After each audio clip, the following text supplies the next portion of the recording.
Hello friends, कैसे हो आप सब। इस वीडियो के अंदर कोई भी इंटरव्यू का क्वेश्चन नहीं है। इस वीडियो के अंदर मैं आप लोगों को इफ फंक्शन के बारे में बताने वाला हूं कि इफ फंक्शन कैसे काम करता है, इसमें क्या क्या क्राइटेरिया होते हैं, किस तरह से इसका लॉजिक लगाना होता है। तो बेसिकली ये वीडियो पूरा इफ लॉजिकल फंक्शन का ट्यूटोरियल वीडियो है। ठीक है, इसको बहुत ही ध्यान से और शांत दिमाग से आप लोगों को समझना होगा कैसे लॉजिकल फंक्शन काम करता है। ठीक है, लॉजिकल मीन्स जो चीज आप सोचते हो। ठीक है, अगर आप इफ फंक्शन लगा रहे हो, ठीक है, तो अगर आपने जो भी कंडीशन जिस जगह के लिए दिया है, अगर वो चीज वहाँ पे मिलता है तो ठीक है, उसके बदले में कुछ ना कुछ आपको चाहिए होगा। अगर वो चीज नहीं मिलता है तो उसके बदले में भी आपको कुछ ना कुछ लेना ही पड़ेगा, ये मैंडेटरी है। अब इसकी हम रियलिटी चेक करेंगे। ठीक है, एक्सेल के अंदर। ठीक है, मान लीजिए ये राहुल है। ठीक है, इसकी एज 20 साल है। ठीक है, मैंने यहाँ लिख दिया 20। अब मुझे ऐसा फंक्शन लगाना है कि मैं यहाँ पे जो भी एज लिखूं तुरंत उसका वोट का स्टेटस आ जाए कि वो वोट के लायक है कि नहीं है। ठीक है, इसमें भी देखो कंडीशन आ गई ना, लायक है कि नहीं है। तो मैंने यहाँ पे लगाया इक्वल टू इफ। ठीक है, इफ के बाद ब्रैकेट को स्टार्ट कर दिया मैंने।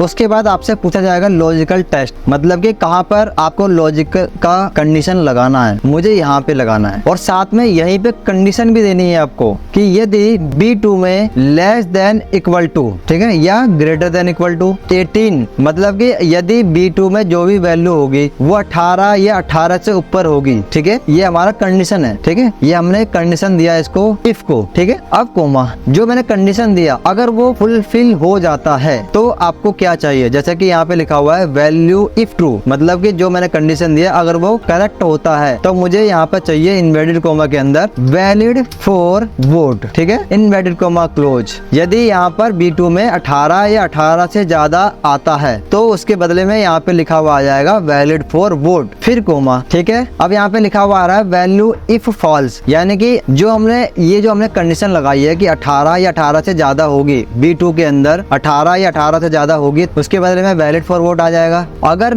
ये चीज नहीं होती है तो उसके बदले में क्या चाहिए आपको, तो मुझे चाहिए इनवैलिड एज। ठीक है, ये लिखा हुआ आ जाना चाहिए और यहाँ पे इनवर्टेड कोमा क्लोज कर देंगे। आपको एक छोटा सा ध्यान देना है कि जो भी चीजें आप मैनुअल लिखोगे, जैसे कि ये चीजें मैंने मैनुअल लिखा है valid for vote, invalid as, ये सब चीजें आपको इनवर्टेड कोमा के अंदर में ही लिखना होगा। ठीक है, और इसके बाद यहाँ पर हम इफ ब्रैकेट को क्लोज कर देंगे, देन एंटर मारेंगे। देखो यहाँ पे लिखा हुआ आ गया वैलिड फॉर वोट, क्योंकि यहाँ पे जो हमने कंडीशन दी थी वो फुलफिल हो रहा है। अगर मैं यहाँ पे लिखा 15 तो तुरंत देखो यहाँ पे लिखा हुआ आ जाएगा इनवैलिड एज। ठीक है, यहाँ लिखा मैंने 50 तो वैलिड फॉर वोट लिखा हुआ आ गया। 60 लिखा तो भी लिखो, मतलब कि 18 या 18 से ऊपर जितनी भी वैल्यू लिखूंगा मैं सब में वैलिड फॉर वोट लिखा हुआ आ जाएगा। और मैं 18 से नीचे जितनी भी वैल्यू डालूंगा, 1 डालूंगा तो इनवैलिड एज लिखा हुआ आ जाएगा, 0 भी डालूंगा तब भी इनवैलिड एज लिखा हुआ आ जाएगा। ठीक है, ये एक छोटा सा बिल्कुल बेसिक आपको मैंने इफ कंडीशन बताया है। ठीक है, इसके अंदर और कई कंडीशन जुड़ सकते हैं कि अगर 50 से ऊपर हो तो सीनियर सिटीजन लिखे आ जाए या कुछ, मतलब जितने भी कंडीशन है, आप जितने भी आपके दिमाग में जो भी घूम रहा है कंडीशन, वो सारा इफ के माध्यम से फुलफिल हो सकता है। ठीक है दोस्तों, इस वीडियो में इतना ही, मिलते हैं नेक्स्ट वीडियो में, तब तक के लिए बाय।